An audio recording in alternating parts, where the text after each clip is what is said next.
So you're thinking about moving to Miami, Florida, and wondering, why wouldn't I move here? Sounds such a beautiful place to live. Well, let's find out. We're going to talk about 19 reasons not to move to Miami, Florida. So let's see if you can handle these things, and we're going to jump into it right now.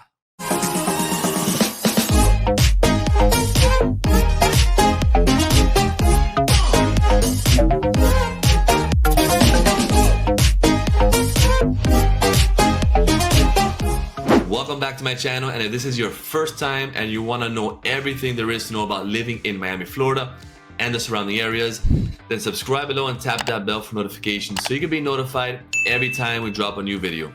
My name is Raymond Goyri-Golsarri, and I'm a full-time Florida realtor in the Miami area with your Living in Miami, Florida team. And we get calls, texts, and emails every day from people just like you looking to make their move to Miami. And we absolutely love it. So whether you're moving soon, 90 days from now, a year from now, make sure to reach out to us, give us a call, shoot us a text, send us an email, or DM us on social media. However you want to get a hold of us, we got your back when making that smooth move to Miami, Florida. All right, reason number one not to move to Miami, Florida is that Miami is a big city and it's still growing. So not only are you going to encounter a lot of people, a lot of traffic, there's just a lot of things going on, but it's a lot of construction because we're constantly growing as a city. New roads, and there's a lot more people coming down here to live here. We have to expand our housing, our neighborhoods are growing, and so there's a lot of growing pains that Miami is going through. And it seems like Miami is always growing, and it always has these growth spurts throughout history. But Miami is a big city with over 6 million people living down here.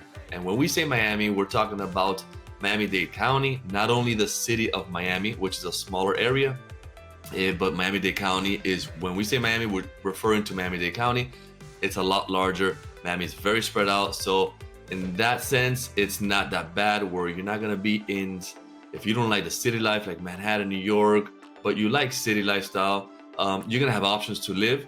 You like living in the urban areas. You can live on the east side where there's more people. There's more walkability. If you like more space and that like to be spread out, a lot of parks, then you will have to live maybe on the west side or southwest side, or areas more away from the downtown areas where you won't feel so claustrophobic. But it's a big city with a lot of people, but if you don't like being amongst the people, you'll have many neighborhoods to choose from and live in those areas. Number two is the construction. Like I just touched upon, Miami is a big city, constantly growing, so we're growing very fast, and we can't keep up with the pace that Miami is growing. There's a lot of people moving down here. The roads are not enough for the amount of cars that drive on the roads. So we gotta constantly build new roads, expand extra lanes, build new neighborhoods, and a lot of housing. So there's a lot of construction constantly going on. So don't be surprised if late at night, when most of the construction is happening, you're driving home from work, or you're just driving home from a party or somewhere, and there's really no traffic, and all of a sudden you hit a traffic jam. That's most likely gonna be some construction going on. Maybe a 4-lane highway just turned to a 1-lane, and now you gotta go very slow and get past that construction site. But it's just part of a city that's constantly growing. It's very dynamic. So who knows what Miami will look like 10 years from now. They say it's gonna be a completely different city.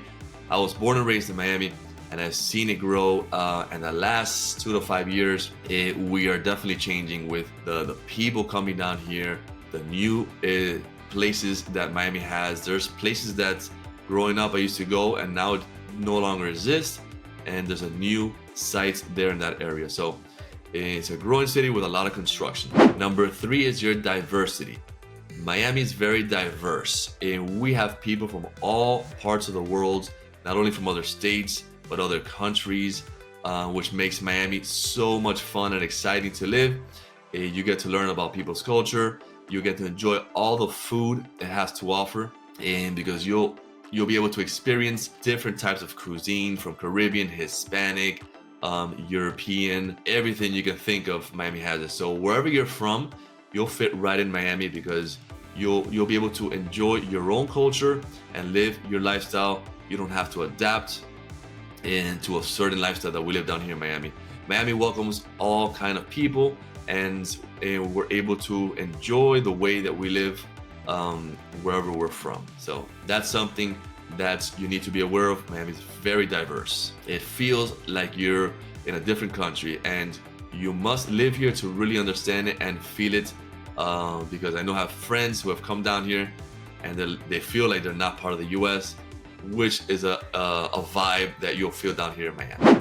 Number 4 is tourists. Get used to living amongst tourists. As most of you know by now, Miami is a very popular place. It's a destination for vacation, whether it be spring breakers, young party animals, or just retirees who want to come and spend time on the ocean.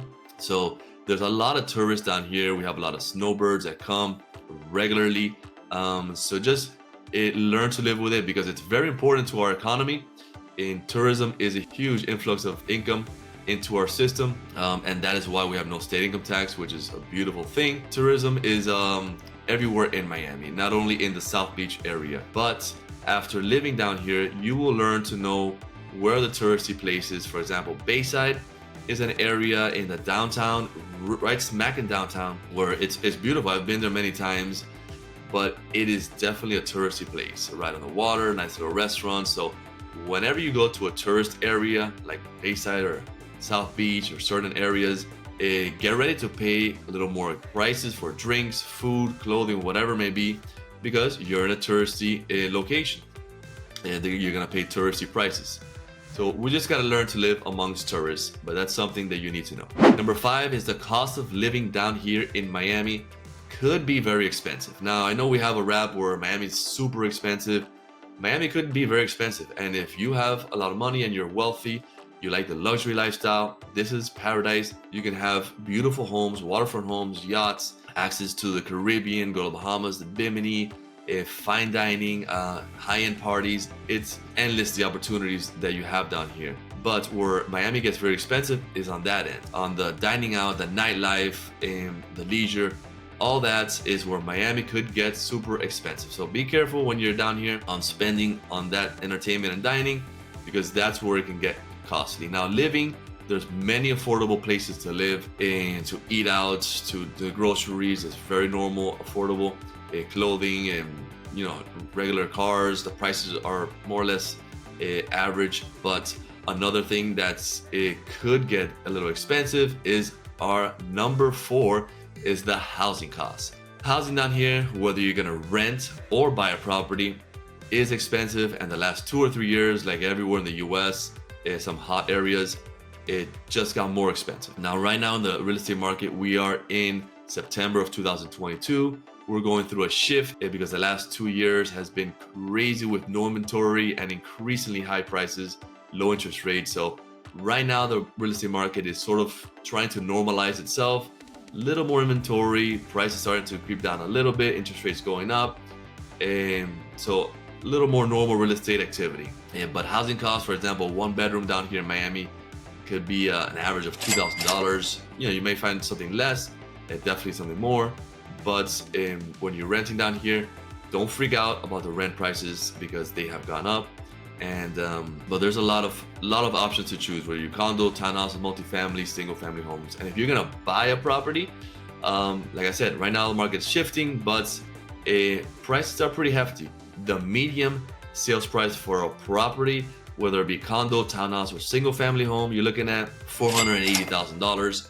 That's the median, meaning that's not the average. That's like right in the middle, from the low end all the way to uber expensive. If you break it down in between property types, the median price for a condo and a townhouse, you're looking at $380,000, and the median price for a single family home is roughly around $580,000. So just to give you an idea, so be prepared if you're moving down here, and make sure you have your finances straight, your income is secure, you have some money saved up for down payment and closing costs, and lock in that house.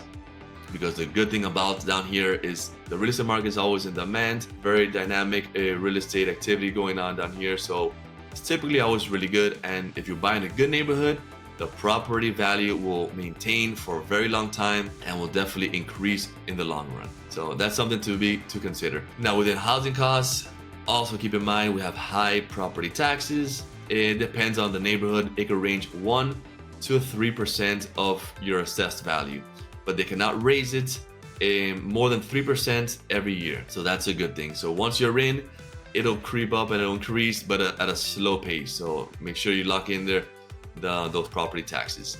And you're definitely gonna need homeowners insurance, which is another expense. And an extra expense that we have down here in Miami, Florida, is the flood insurance. Flood insurance, it all depends on where you live within the Miami area. The closer you are to the east side of the water, the east of US 1, definitely gonna need flood insurance. And that's an extra expense. It could roughly an average of $1,500 on top of your homeowner's insurance. It could be as low as $350, as high as $4,000, but around $1,500. Now within Miami, even if you're on the west side, there are some areas where a little lower and they definitely flood. So when you're buying a property, you gotta make sure to look at the floodplain and find out what flood plain you're in. So there's some flood areas where it doesn't flood, others flood a lot. And if it floods a lot, you're definitely gonna need flood insurance if you finance that property. If you're enjoying this video, make sure to smash that like button and comment below. This will help us to better understand what you wanna know about so we can provide better content for you guys in the future. Number 7 is the lack of job opportunities. Like I mentioned, if you're coming down here, make sure you have a good job already lined up, or your business relocate to Miami. In Miami, most of our jobs are finance, tourism, hospitality. We have international trade, commerce. So we're right next to the port. We have the Port of Miami right here. Easy access to the Caribbean and the other continents. Miami's job market is very competitive, and there's a lot of people fighting for the same job. I think that's the theory. That's the theory I have, where the jobs here in Miami don't pay as well because they have the leverage. But keep that in mind. If you're gonna come down here to look for a job, give it extra time, or you may want to start looking before and secure that job before you move down here. The last thing you want to do is move down to Miami to look for a job, and then months go by, you can't find one, and then you will have to move back to your hometown. All right, so just keep that in mind. That's for a big city, we don't have most job opportunities, but it is changing because right now there's a lot of tech companies moving down here. So hopefully things will change. Like I said, we're a growing city, so maybe in 5-10 years from now, it's a completely different story. Number 8 is the traffic, all related to being in a big city. There's a lot of traffic, there's a lot of people, and the best way to get around is in a car. Not only the traffic, but the driving here is not that great. So we have a lot of rude drivers who are very impatient, and they may cut in front of you. So you're gonna see a lot of weird things. One thing to keep in mind is when you're gonna use that turn signal to turn right or left, you may be surprised that you put the turn signal and that car in the lane is just speeding up and won't let you in. I don't know what it is, but people don't use turn signals. They just turn into the lane, so be aware when you're driving. And if you do, they're just gonna speed up and not let you in. So you might as well just take a peek if you get in and get into the lane. I still use the turn signal and wait for somebody to let me in. Eventually somebody does, but keep that in mind when you're driving. And traffic, you have the typical traffic hour in the morning from 8 to 9, 7 to 9 more or less, and in the afternoon from 5 to 7. The morning traffic goes from west to east. In Miami's, like I said, it's very spread out and it's grown a lot to the west, and there's not many expressways that go west to east.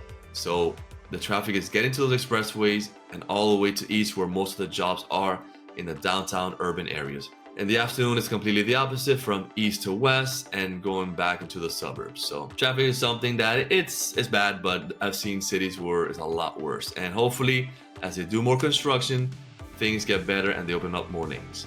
Number 9 is Miami time. Yes, we have our own time. It's something that I don't know how it started, and maybe it's the influence of the Hispanic culture, but we just run a Miami time. If you're gonna go out to dinner and meet up with some friends, and you say let's meet up for dinner at 8 o'clock, and you show up 8 o'clock on the dot, or maybe a little earlier, and there's nobody there. 8:15 goes by, 8:20, they may show up at 8:30. Don't be surprised 9 o'clock. It's just Miami time. We tend to run a little later. It has become a habit, which is not a good habit, but don't take it personal, because it's something that we're sort of accustomed down here. So if someone's late, maybe reach out to them, but it's nothing to freak out about. I know most of the US, we're very punctual.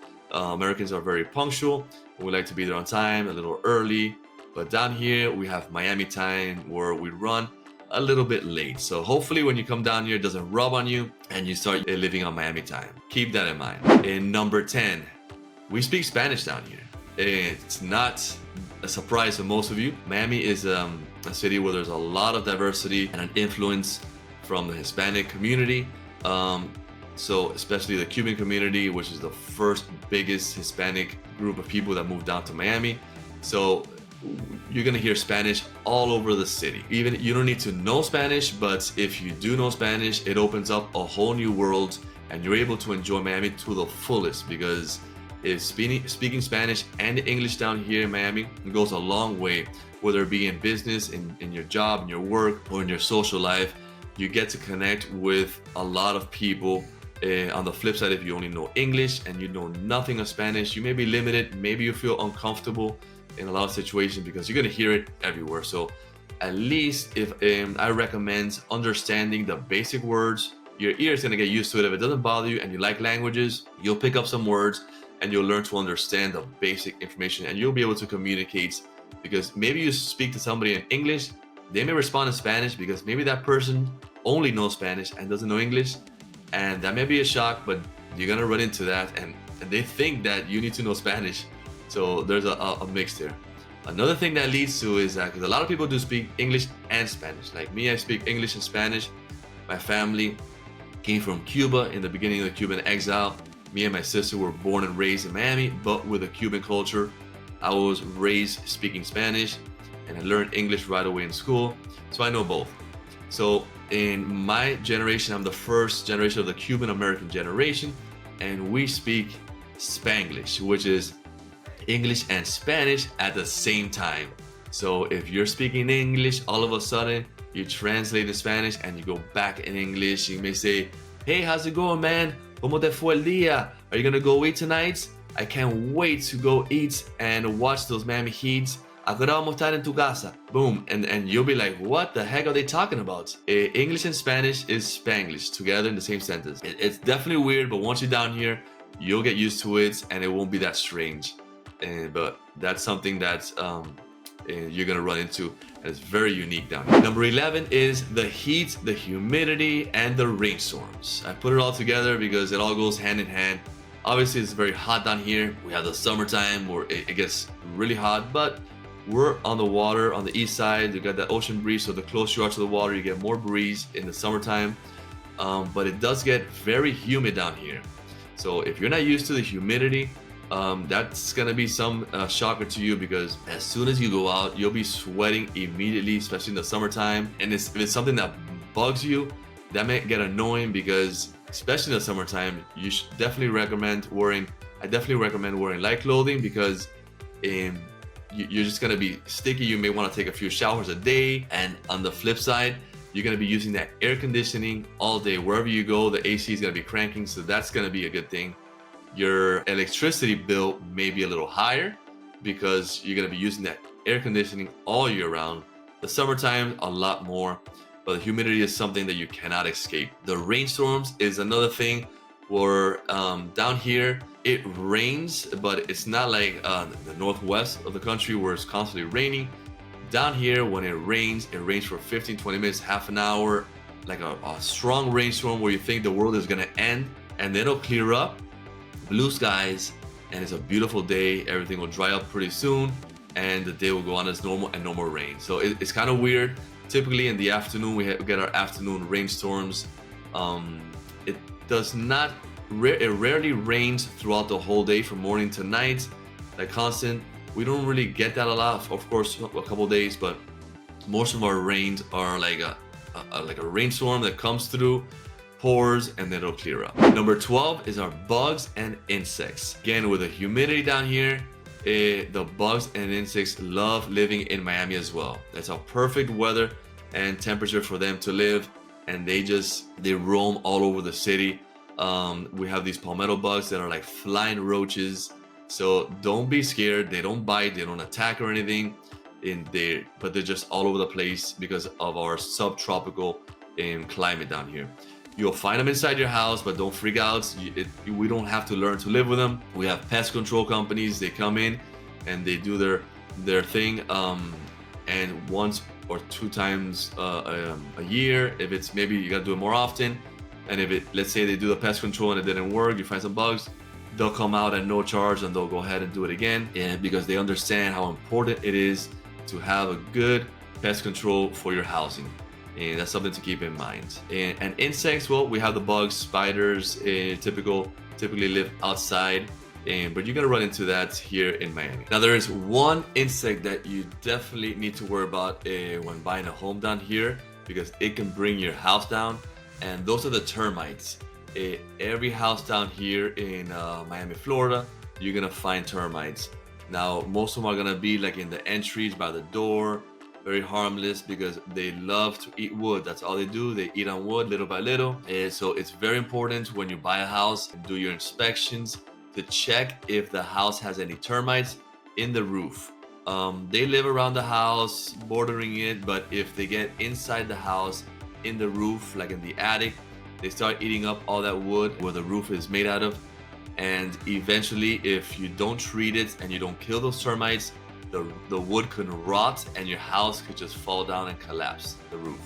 So it's very important to get that treated if you do have termites. Now, if you buy a house and they find termites, don't freak out. It's pretty normal. What you can do is treat it for termites. What they do is they put a huge tent all over the house for like 1 or 2 days. You cannot go in, nobody could be inside. Take all the food out and then take it out and give it a day to refresh, and then you come back in, and that kills all the termites in your house, and it should last for 7 to 10 years. So it's always good to, every 7 to 10 years, check if you have any termites and put that tent. So if you buy a house and it has that, usually it costs around $1,000 to put the tent. So it's not a huge expense. A huge expense would be broken pipes, the electrical messed up, all those things, broken roof, the windows and doors really messed up. So termites is one of the big insects that you will find down here that will affect your home. Number 13 are the hurricanes. Yes. No, not those hurricanes. Those are the University of Miami Hurricanes. And yeah, they have a great football team, great sports, a fantastic school. I'm talking about the hurricanes, the real hurricanes. We have a season from June to November where be on the lookouts. Hurricanes could come anytime during that time frame. The good thing is that we have the Hurricane Center, which alerts us with anything that's coming close, any tropical storms, state of the art. So we are well informed before a hurricane comes. So make sure you prepare, not only when a hurricane is coming, but always have things in your house like batteries, flashlights, perishable foods, and lots of water. Board up your house. It's very important to have shutters, or what's very in right now is high impact windows and doors. Not only do they protect you from hurricane and high heavy winds, but they definitely save you a lot on electricity because they keep the air conditioning inside the house a lot better than if you don't have it. They definitely reduce the noise from the outside, and so you're gonna notice a big difference if you put high impact windows on your energy bill and how quiet the house is inside. You don't need to put shutters. People do put shutters to protect, let's say it gets scratches, but you really don't need to. Having a generator is also a good thing to have. A good generator installed for if a hurricane comes, you can turn it on, at least do some cooking, and use it for a little bit, turn it off, whatever the case may be, use some lights. And those are things that you need to constantly think about every single year, because we have a hurricane season. It's not like once in a while, it's every year we have that season. Sometimes we get no hurricanes, other times we get 4 or 5 hurricanes. I remember the last big one, we had some after that, but I remember in 1992 when Hurricane Andrew came by, I was starting high school and I was excited to start high school, and all of a sudden I was actually in the Florida Keys with some friends, and my parents called and they said, did you hear the news? There's a big hurricane that was not supposed to come, and all of a sudden it took a turn and it looks like it's gonna hit us. So we cut our vacation short. I was with my friends and their parents. We drove back to Miami.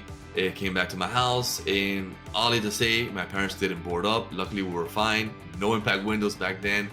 But the Hurricane Andrew did do a lot of damage, especially in the homestead or the south part of Miami-Dade.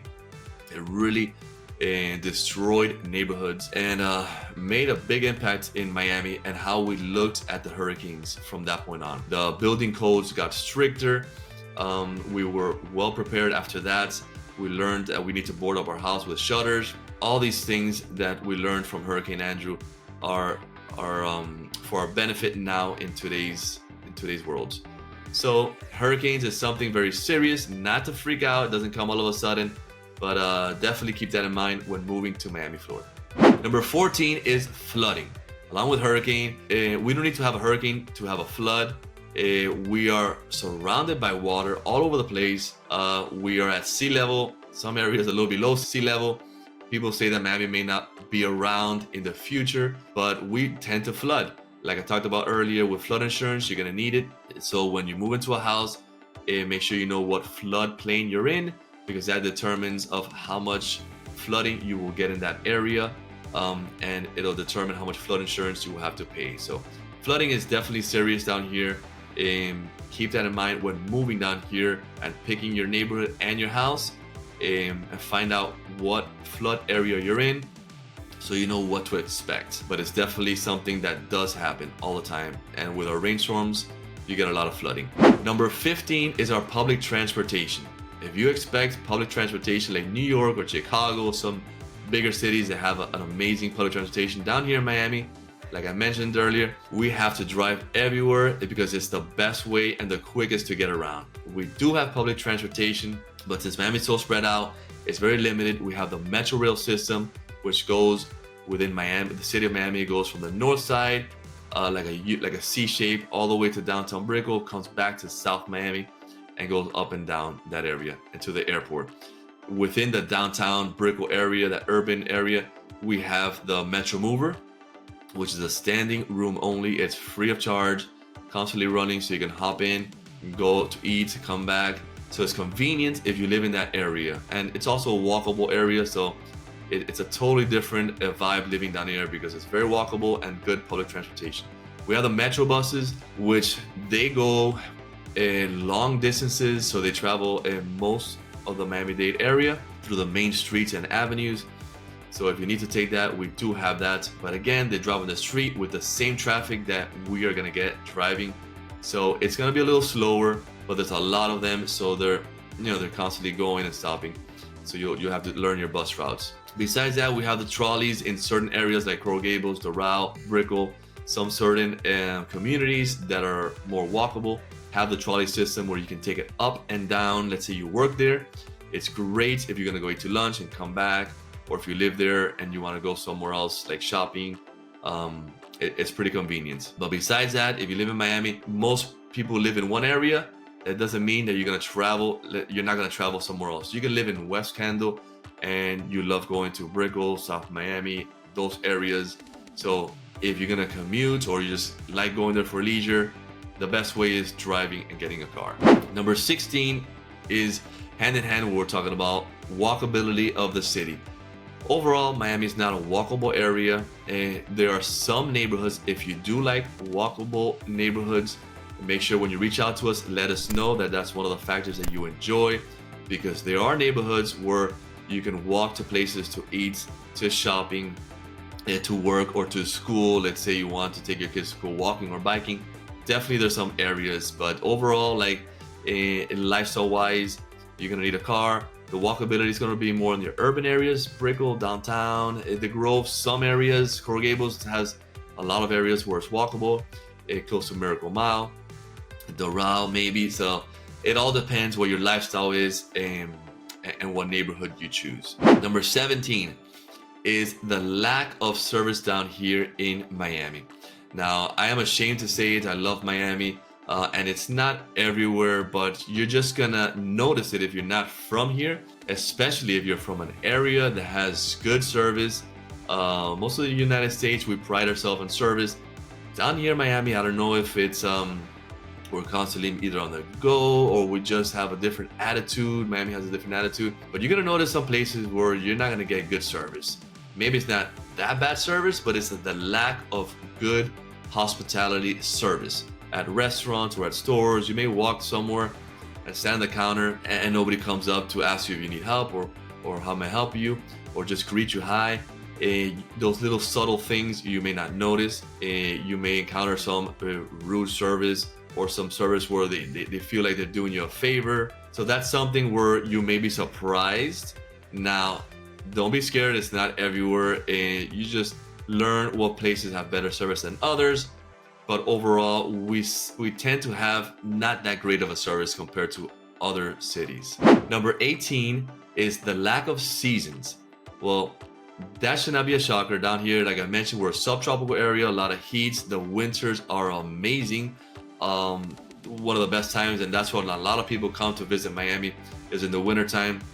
It is packed during the wintertime here with tourism or just people constantly coming to Miami, and because it's the best time of year. It's not hot, it's not that humid, it feels like the air conditioning is on, you can be outside. That's the time when we have the events, festivals, the boat shows going on, all these things. You can eat outdoors constantly, you can spend time in your backyard without getting baked and sweating like crazy. So the lack of seasons I'm talking about, where you see the leaves changing colors, like in the northeast, certain areas where it's actually beautiful. You have the snow. Down here we have hot in the summer, and then we have beautiful, cool weather. And that's about it. Some trees lose their leaves, but you're not gonna see them changing a lot of colors or notice the fall and going into the winter. By the time we notice winter is almost end of January, February, which is our coldest time.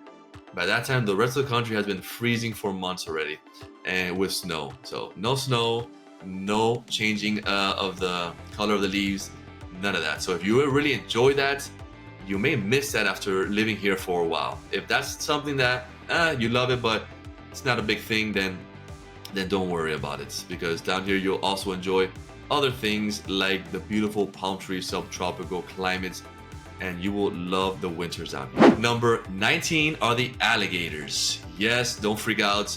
They're not gonna be coming and attacking you everywhere you go, but be alarmed. There's alligators, not only in the Everglades, but Miami has a lot of canals running through it. We have waterfront properties.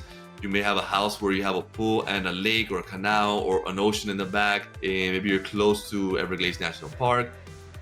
But there's alligators that you can find. Don't be surprised. Let's say you have a waterfront property. You may have an alligator laying in the back lawn because you have a canal or a lake back there. Most of the time they're in the water, but they do like to come out, especially in the winter, and come out and just enjoy the nice sunny weather. If they don't attack, they don't bite, but they are predators. So who knows if they get confused. There have been some incidents where they have attacked. So alligators are something that we have down here in all of Florida, but Miami specifically.